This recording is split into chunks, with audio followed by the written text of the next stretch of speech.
Today I'm honored to introduce Chris Pavone, who is the author of 2 Nights in Lisbon, which he will be talking about today, and 4 previous best-selling thrillers. He won both the Edgar and the Anthony Award for his first novel, The Expats. He was also shortlisted for the McCavity and also the Los Angeles Times Book Prize. Before writing thrillers, he worked in publishing as a copy editor, as the executive editor, and also as a deputy publisher. After living abroad for several years, he now lives in New York City with his family. So I started reading 2 Nights in Lisbon in preparation for this festival, and I thought, well, I'll read a few chapters and I'll hear Chris talk about it, and and then we'll go from there. But I will tell you that I really just couldn't put the book down, and I finished it actually before the book festival. So as a writer, those first beginning chapters are really super important for readers, and Chris really hits it out of the park in this book. And the good news is when you're writing a thriller or a mystery, the pacing is very important because you want to keep the reader's attention, and the pacing is really remarkable in this book. So I want to give you that endorsement and encourage you to buy the book and read it. Today, Chris will be interviewed by Kathleen Barber, the author of Truth Be Told, which was adapted by Reese Witherspoon as a TV series on Apple TV featuring Octavia Spencer. Her latest novel is a social media-inspired thriller entitled Follow Me. So please join me in welcoming Chris and Kathleen to the stage today.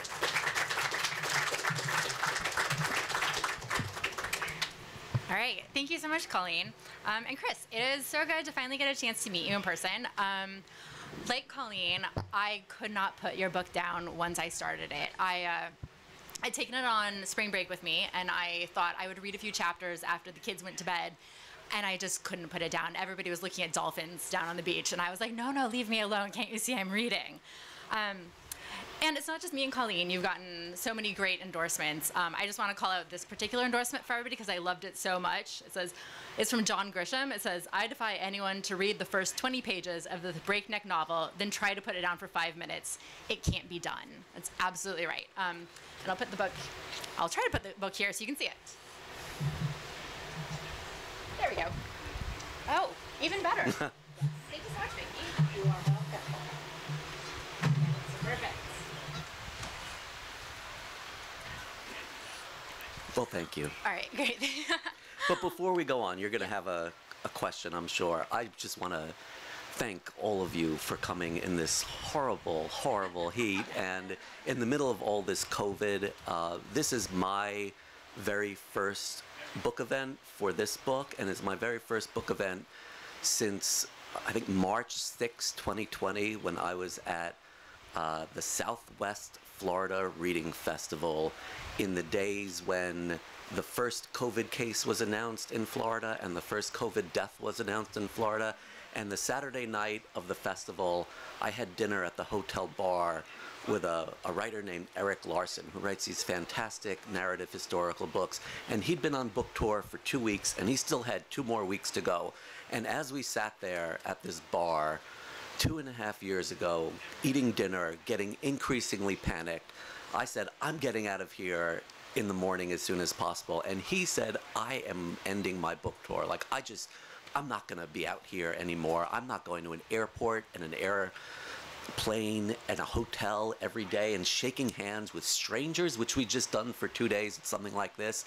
And it was so insane that we just decided there, we're finished with this. And I flew home the next day and canceled spring break and packed a suitcase for me and my family, and we moved out of New York City and didn't come back for 6 months. And that was the very last thing I did. And now I'm here, and so much has changed. And I just had COVID a few weeks ago. After years of being super careful, I gave up, and I got COVID, and everybody I know got COVID. And it's just so strange now. So thank you so much for coming, and for supporting all of us who are here, and for braving everything that you have to brave to be here. Now we can talk about this book. Thank you. We can, except for... Or you have other questions? No, I'm about to have a coughing fit, which on the heels of your conversation about COVID is a little scary. I just have really bad allergies, and I forgot to take my allergy medicine this morning, so give me just a second. All right, I should have remembered to take my allergy medicine. Anyway, so yes, now back to the book. So one of the things that I personally found so absorbing about the book was that it felt like incredibly cinematic. Like I felt like I was there. I felt like I was in it. So it's set in Lisbon, obviously from the title, and I felt like we were in Lisbon with Ariel. We could see the hotel and the embassy, and it felt so vivid. I wondered if you'd spent much time in Lisbon, and if you could talk about why you chose to set the book there. I have not spent a lot of time in Lisbon. I was there once about 5 years ago with my family on a vacation, and we checked into this hotel in downtown Lisbon. I was expecting, I don't know what I was expecting. I was not expecting what we got for $225 a night, which was like a 2-bedroom, beautiful suite with the balconies overlooking this perfect square in the middle of Lisbon. And this was a hotel room that in a place like Paris would have been $2,000, who knows. And in Lisbon, it was something that I could afford, and I thought, wow, this is great, and this is a great hotel room, this is a perfect spot, and the sun was perfect, and the breakfast room where we ate was just so beautiful, and the food was great, and everybody was friendly, and I thought this was a 10 out of a 10 on a vacation scale, too good to be true, and it occurred to me that this perfect-looking location would be the ideal place for something horrible to happen, and like I'm very suspicious of excess perfection. It just can't be true. So I didn't have an idea for a book then, but I had an idea that I wanted to write a book based in a place like this. And another thing that went into it is right before we went to Lisbon, I asked, as I always do before going on a trip to someplace new, asked my friends who I run into, we're going to Lisbon in 2 months. Have you been? Do you have any recommendations? Restaurant, hotels, sites, whatever. And astoundingly, I'd never considered going to Lisbon before. I was 50 years old, and yet almost everybody I asked had been to Portugal in the previous couple of years. And it struck me that there was something all of a sudden about Lisbon that was making it interesting for people in the same way that it was making it interesting for me. Like, you've definitely heard of Lisbon, but lots and lots of people had gone their whole lives out visiting there, and there's something definitely that feels sexy about Lisbon and something intriguing about it. And it was the place during World War II with the most spies in the world, and it's the closest place in Europe to America. It's the shortest flight. It's very inexpensive. It's a hugely manageable little city that you can walk, and it's a great place to visit. And I thought it would be a great place to set a novel, but it took me another couple of years before I figured out what that novel was going to be. Huh. Well, I think you've sold me on visiting Lisbon. It sounds very nice. So let's talk about the plot a little bit. So in the story, the protagonist, Ariel, wakes up and finds that her husband is missing. And then what happens next, I think, can only be described as just kind of like big things. There's an international disappearance, there are these ultra-wealthy elites, a political scandal. Can you tell us a little bit about your inspiration for the novel? Yes. A few years ago, really specifically, in 2016, watching the Access Hollywood tape Aftermath unfold, the first thing that occurred to me was the only question now is whether it's going to be Mike Pence or whether the Republican Party will find somebody new. It didn't occur to me that after what Donald Trump was heard saying on that tape that he could continue to be a viable candidate for president. And then a few days later I saw an evening news story, a bunch of women being interviewed about the Access Hollywood revelations, and there was a lot of sort of shrugging going on and excusing of locker room talk and exaggeration and what's the big deal. And I was floored by that. I couldn't believe that people were willing to overlook what was clearly, if not a lifetime of sexual predation, then certainly the willingness to brag about something he hadn't done, which is maybe even worse. And I couldn't wrap my mind around the fact that this is an issue that people either don't care about at all or don't care about enough. And it occurred to me that the only way to make some people look at some types of things is to sort of trick them into looking into it. And this is exactly the same way I felt a couple of years later during the Brett Kavanaugh hearings, when a very similar dynamic happened. And I couldn't wrap my mind around, once again, what it is about sexual violence that makes people willing to overlook it. And the plot of this book grew out of this idea of presenting people with one type of story in order to lure them into a different type of story. And that's essentially what this book is. And I've always admired all sorts of different books that have a big paradigm shift somewhere in them, or maybe two of them. Books like, I remember reading Maria Semple's Where'd You Go, Bernadette? It was like 10 years ago or something like that. And in the middle of that book, you go, oh my God, something completely different is going on. And I feel like that moment of revelation, when a book just changes its whole dynamic in the middle, is something that I very much strive for. And that's something that I tried to do here a couple of times. And I don't think there is a similar type of single aha moment. I didn't want to do that. It's more like over the course of the narrative of this book, you slowly realize that the thing you thought you were looking at, which is a story about a man who disappears while on a business trip, is not what this book is about at all. But it is about that at the beginning. That's what you're in. You're in this thing of this desperate woman looking for her missing husband. And I feel like that is the trick. I think you pulled that off really, really well, if I may say. Like, and I think that was I think that's one of the reasons that keeps people addicted to the book, keeps them turning the pages. So let's talk about Ariel, your main character. She is this woman who, at one point, was living what some people might think of as a charmed life, and she abandons that and goes and lives a much quieter life in a small town. Can you tell us about your inspiration for her particular character? I was a book editor for a while, and beginning in the late 1990s for nearly a decade, my specialty was cookbooks, and I edited all sorts of things. And editing books is a question of doing a couple of things. One of them is going out into the world and finding new authors who you want to publish and signing them up and helping them develop the book. And then the other one is actually putting pencil to paper and removing commas and deleting paragraphs and things like that. And for a while, when I was doing a cookbook editor, at the beginning of this stage of my career, was the beginning of people on the Food Network being very well known. Like when I started doing this job, the Food Network people were getting paid essentially $50 an episode and taping 8 of them a day, and it was like a side job that helped maybe sell a few more tables in their restaurants. But over the course of my years doing it, it became something completely different. And one of the authors I signed up for her first book before she was at all famous is Giada De Laurentiis, who is now, for 20 years now, has been one of the Food Network's biggest stars, but she wasn't at the time that I signed her up. And over the course of the year or so that we worked on getting her book together, she became more and more well-known. And then right before publication, she came to New York. She lives in Los Angeles, and we went out to coffee just to catch up personally. And we were sitting in a Starbucks for maybe 20 minutes, and over the course of that time, a dozen people came up to her to introduce themselves, to interrupt us, to say how much they loved her and how they were big fans they were and how beautiful she was and this and that. And she was super grateful for these interactions and very generous with herself and her time.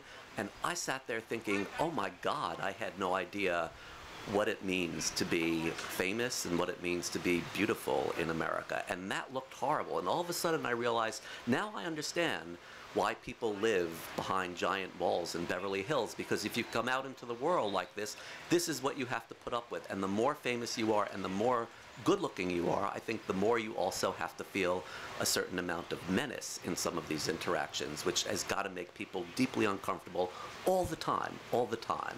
And this was a really long time ago. This was before I was a writer, before I had any idea that I would write thrillers. But that moment always stuck with me of realizing that these things that we look at that look so enviable, being famous and being rich and being beautiful, those might actually suck. And I'm not saying that tons of people are going to go around turning down hundreds of millions of dollars, but the fact, if you can't go out into the world and be comfortable because of this, then what is it really worth? What do you get out of having all this money and being so good looking? And especially if you make your living as a good looking person. And with something that we encourage people to do, really, is to simply be good looking and put yourself on Instagram or be on the cover of Vogue. And here you are, you're a professionally good looking person. What the hell is that? And so I wanted a character who faced a little bit of that. She's not as good looking. She's not, but she tried to do this thing of acting, which is putting yourself out into the world and presenting who you are physically as a thing that people are going to comment on all the time in a way that I don't think people necessarily bargain for when they choose their careers. Boy, that was digressive, wasn't it? No, that was very, very interesting. But given that Ariel is a much different person than you might be, Yeah. I mean, Yeah. she's a woman for one. Yeah. She's an actress, not an editor. Did you have trouble stepping into her shoes? What kind of challenges did you face writing her character? I don't know. I don't know what challenge. You tell me. How much of it did I get wrong? I think it was great. Thank you.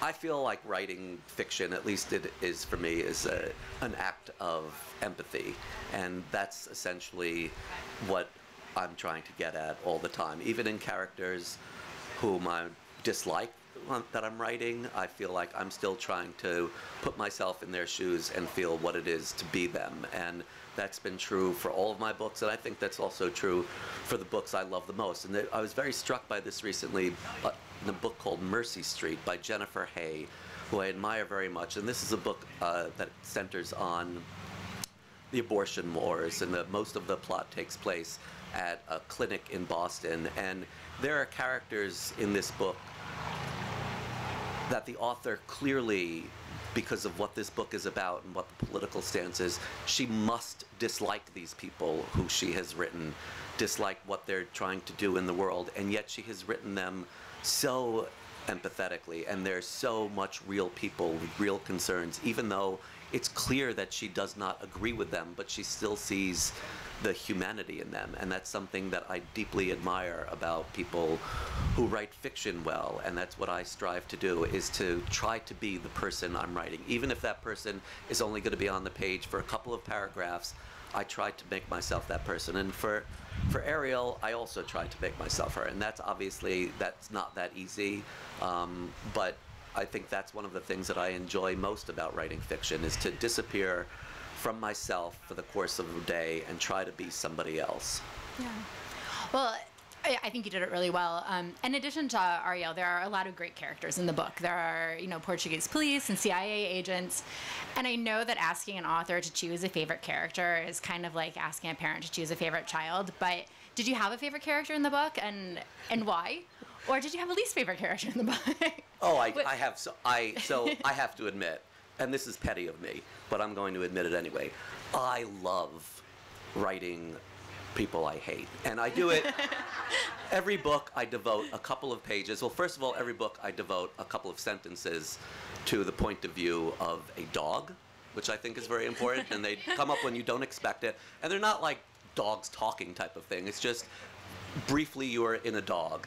And I also really enjoy, there are tons of types out there in the world, and a lot of them just shuffle through my life at parties in New York City or whatnot, of just people I hate so much, and I want to do something with that hatred, and so I put them onto the page in some way. And to me, it's so delicious to write these people who I loathe. And one of the things, my wife works in publishing and always has, and she reads my manuscripts at an early stage. We agreed sort of tacitly a long time ago that she was not really going to give me any editorial feedback in any meaningful way, because that sort of hurts, and she knows that I don't like it, and I don't need to get it from her. Other people who I'm not sharing a bed with can tell me, wow, the middle of this book is really slow. You did a bad job here. Like, that's not what I need from her. she gives me one very, very specific thing. She points out in early drafts of books the passages I've written that are going to make us lose friends. And she says, this is specifically this person, and when she reads it, she's going to know that you hate her and you can't do this. I'm like, all right, you're right. But it just, to me, I continue to do it every book because it's so cathartic to sit there. I'm sort of chuckling to myself, I'm typing along, like, oh, this is so good, I hate this person so much, and then there it is. But then I just backspace delete it, and I still feel fine.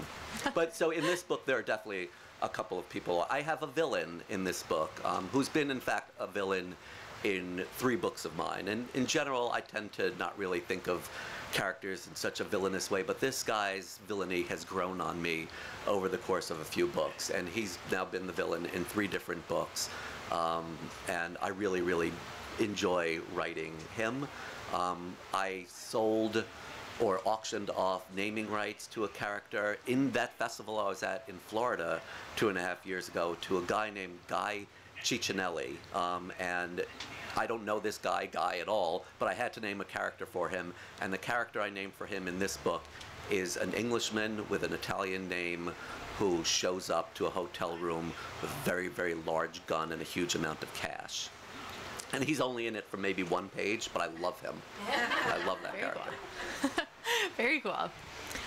So I think that one of the things that I loved about this book was that it felt so escapist for me. You know, the setting over in Lisbon, all the international intrigue that's happening.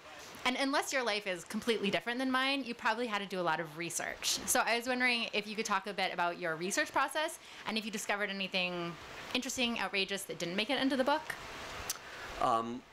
When we were on this trip in Lisbon, I tend to take a lot of notes when I'm traveling for future work. And in truth, until COVID, I would spend at least a week every year, more frequently 2, by myself somewhere in another part of the world with my computer on something that's not exactly a vacation, but sort of looks a lot like a vacation if you look at my American Express bill. But in real life, what I'm doing is this. I don't know if you have the opportunity to do this. You have little kids, and I don't have little kids anymore. My twins are now 18 years old, but for so long of having children, there's no such thing as having a workday fully to yourself. Like, even if you manage to have 3 or 4 hours when you are working, you're still, to me, every 15 minutes thinking about, oh, I need to add this item to the grocery list, or something about pick up early, or there's an incoming text message about some kid sick somewhere, baseball games, whatever.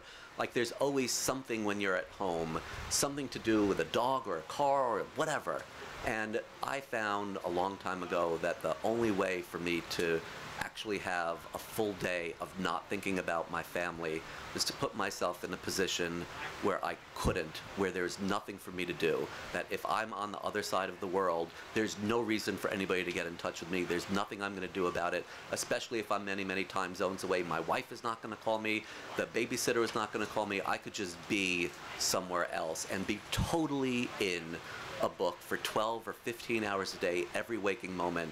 And that's what I've done for every book I've written. And I never got to go back to Lisbon to do more research for this book because COVID happened. One of the things I did for my previous book, which is set in Paris, is I was in Paris when I started writing it, and then I went home and I wrote the whole book, and then I went back to Paris looking for extra things. Like, I knew then I really needed a place to kill somebody. So where are you going to kill somebody in Paris? It's not that easy to find a secluded spot in sort of central Paris to kill somebody, but I found one, and that was a really, really productive part of the trip. And I also went back and had a coffee with a friend of mine who works at the Louvre and found out about their actual protocol for what they do if there's a terrorist event at the museum. And that trip was super interesting, and that week that I spent there of finding extra stuff to put into the book was one of the most fun things I've ever done, and a really, really, again, looks on the credit card bill like a vacation, but really was a very, very valuable work experience. And sadly, I didn't get to do that for this book. So there's actually less Lisbon in this book than I wanted to. I made an appointment with that I did not keep to meet people at the Lisbon Embassy because I couldn't go, and things like, not the Lisbon Embassy, the American Embassy in Lisbon. So there's a scene in the embassy that I unfortunately had to just make up. It felt believable for what it's worth. But then again, I've never been in the American Embassy in Lisbon. So what you were saying about having to kind of like steal moments from like writing kind of resonated with me. And I'm curious, how long does it take you generally to write a book? And was that different with this particular book as opposed to your previous ones? It has taken me about 9 months for each book, a proper gestational period, to produce a first draft. And then for every book so far, I've spent more than a year revising. And I go through a lot of different rounds of early readers. I usually have 2 groups of readers, including my agent, sometimes 3. And in all of that, I don't ever think that I'm anywhere near being done. And when I was a book editor, I became convinced, more so with every book I ever worked on, that every book gets better, and not just incrementally, but in huge leaps and bounds with more and more aggressive editing. And there comes a point when you have to stop, because if you don't stop, then you never publish the thing. But to me, there's no reason for that to be any faster than a year. And it's not necessarily a part of the process that I enjoy. I don't like people telling me all the things that I did wrong, but I know how much better my books are for it. And I learned it in my very first manuscript, which is The Expats. I finished writing in, I think, 2010. And because I'd worked in publishing for a while, I was very lucky. I had a bunch of really well-qualified people. By well-qualified, I mean people who, for a living, read manuscripts and then give feedback on them. And that's not that easy of a thing to do if you don't sort of do it professionally. And it's hard to be tactful, and it's hard to give notes that are useful and actionable, but also not mean. And one of the people I had was Jamaica Kincaid, who's just a fantastic writer in every way. And she sat at my dining room table and leafed through my 350 pages of manuscript for an entire afternoon, saying, here, this is not, like, you're too close to the point of view, here you're too far, here, this character, I don't understand her motivation. And it was just an incredible class. I never got an MFA. I've never studied writing, but I got that from Jamaica. And at the same time, the publisher of Knopf, a guy named Sonny Mehta, who was for a very long time one of the most respected editors in publishing, also read the manuscript, and I had a very, very different experience with him. We went out to lunch after he read the book. We ordered our appetizers, we ate them, we had our entrees, we ate them, we had 2 glasses of wine. We got the check, Sonny paid the check, closed the bill, and said, Chris, I read the book. I like it very much. And I said, thank you. But not enough happens. And then he left. It's like, what? What the fuck was that? What am I supposed to do with not enough happens? And I realized that for some things, for some types of books, it's important to say, this plot twist is not credible. This character is dislikable and you don't want her to be, or very specific things like that.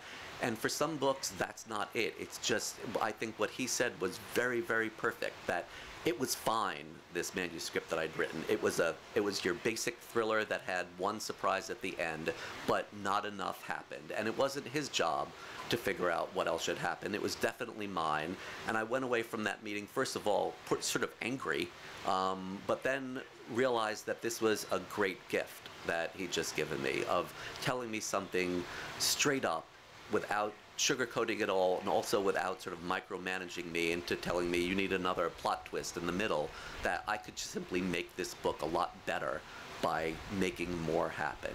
And that idea to me of not pointing out what's wrong with the book, but the idea of trying to figure out how can it actually be better. And so much of editing, and I feel like so much of writing, is often focused on removing problems and getting rid of people or characters or settings or whatever that you haven't done well, and fixing them.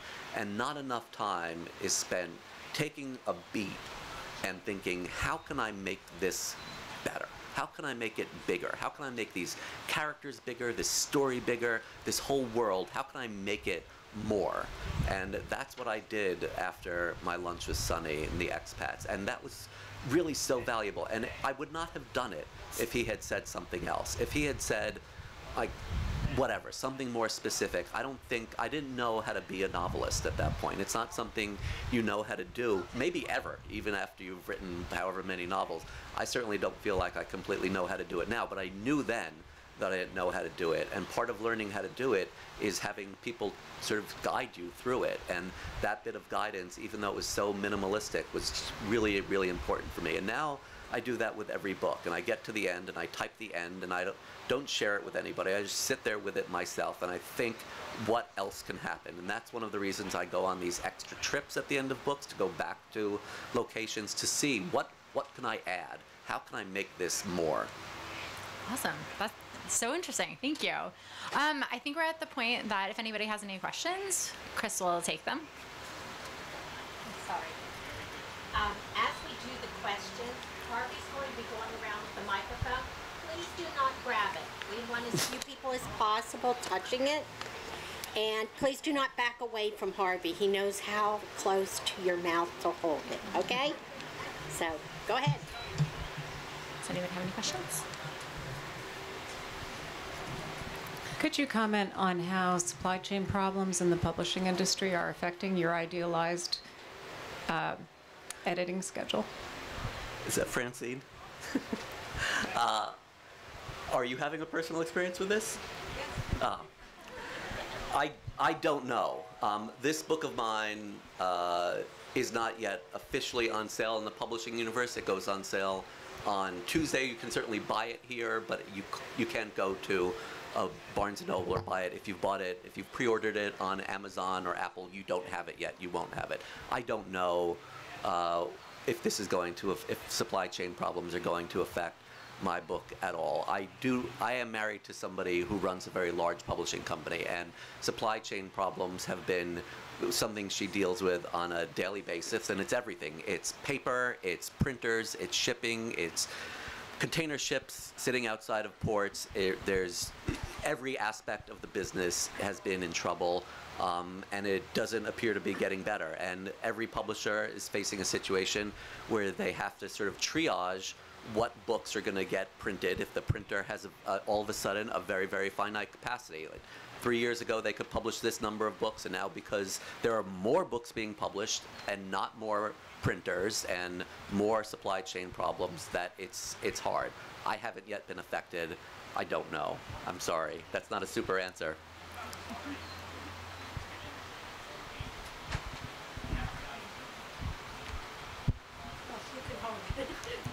Hello again.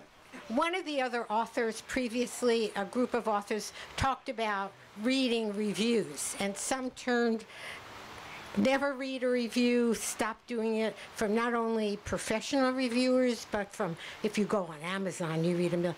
Do you do that, or you don't do that? I'm interested in what you do in that process. Thank you. I read the things that I consider to be professional reviews. So those, before publication, there are 4 outlets that publish reviews of books 2 or 3 or 4 months in advance, and they're for libraries and booksellers and things like that.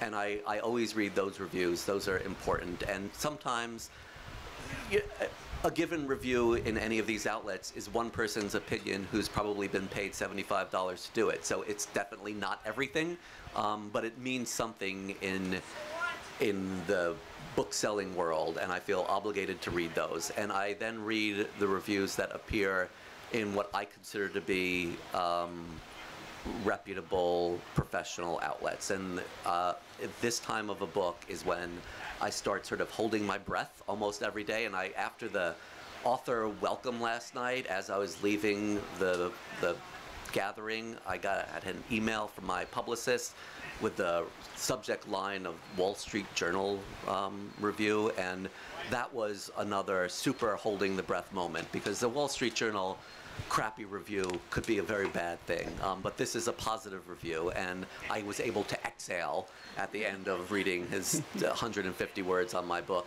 And so I read things like that. I don't look at Amazon or Goodreads reviews. I learned pretty quickly in the expats that the good reviews don't really make me any happier, and the bad reviews make me sad and often angry. There's no upside to me. Like I'm not going to take a criticism that somebody has and change the way I write. I don't think that's the way people write, and that's certainly not the way I want to behave in the world. And so the only thing that they were doing for me was bad. And if the good ones are not going to make me happy and they don't, then I don't just want to go looking for bad reviews and sit around being angry. I have tried very, very specifically to be a happy author. And when book editors deal with a lot of authors, and it's a big part of life, and it's, I think, especially true for novelists that, in my experience, so many novelists are so unhappy so much of the time. And I'm not saying that it's a choice to be unhappy, but there's certainly behaviors that I feel like people can modify to try to make themselves less unhappy. And I have tried to do those things. And one of them is not reading negative Amazon reviews. One of the other things I try to do is not try to put myself in the position of doing everybody else's job. And I try to simply let the cover designer design the cover and the publicist write the press release and everybody else do their own jobs. And it's not me who needs to sit around thinking I can and should do this better. They're doing a crappy job. And just absolving myself of even the idea that I would interfere in somebody else's work is one of the things that makes me a happy author. I'm sorry, there's a bug harassing me.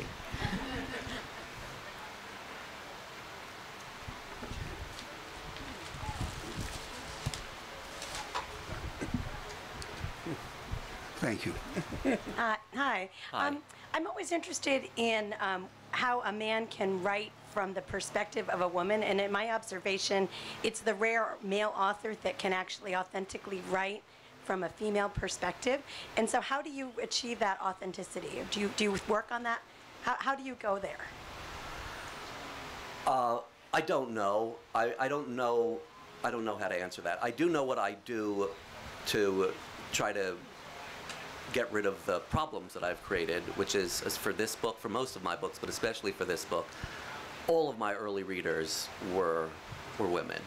And if any of them had any complaint about anything, I did something about it. Even if I didn't agree with the complaint, even if I didn't agree with the suggested fix of it, if it was a problem for any of them, this was sort of the deal I made with myself. I'm going to give it to these people. Anything they say, I'm going to do something about. And I did.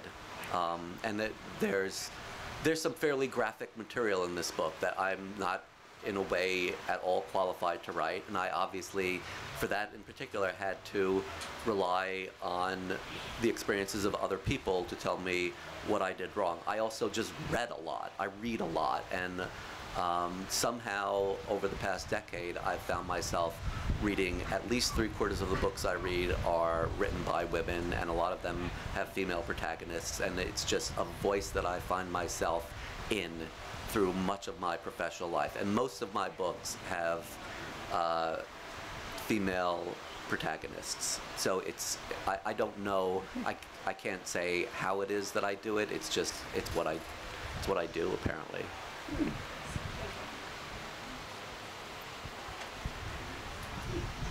Hello.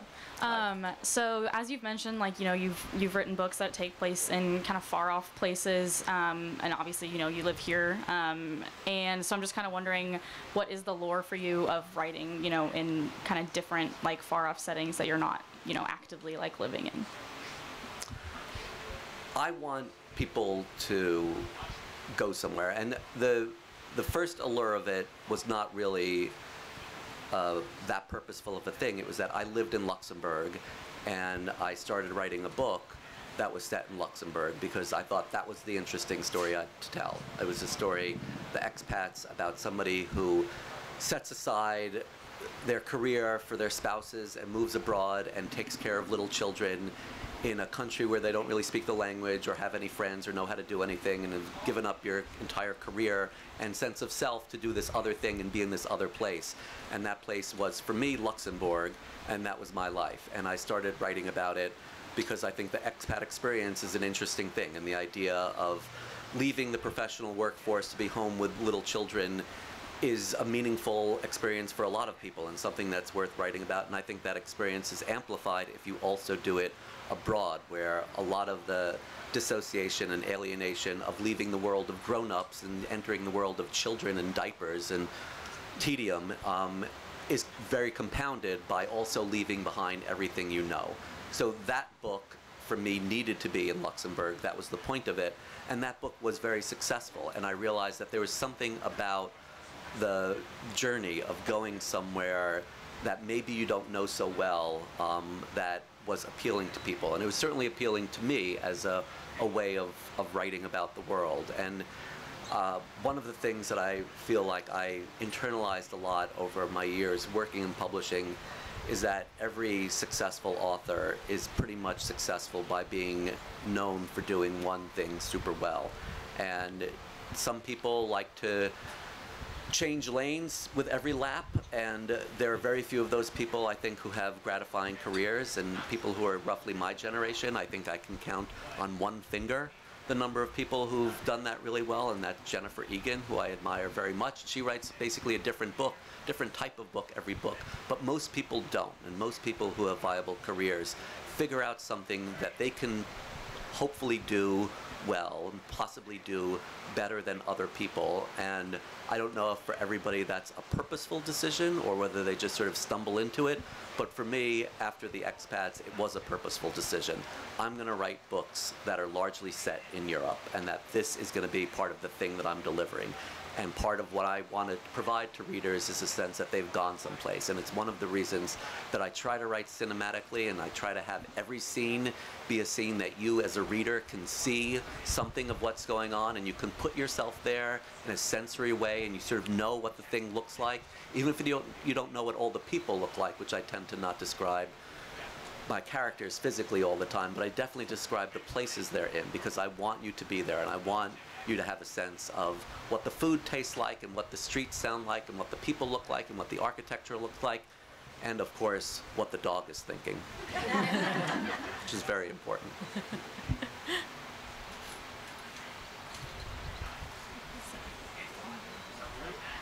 Oh, okay.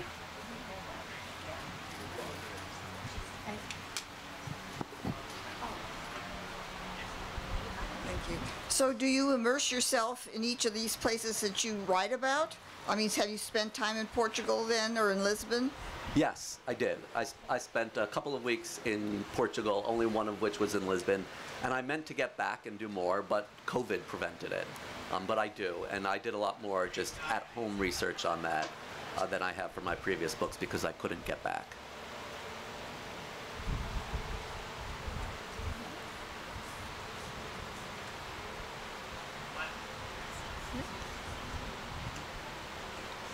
That seems to be it. Thank you. Thank you.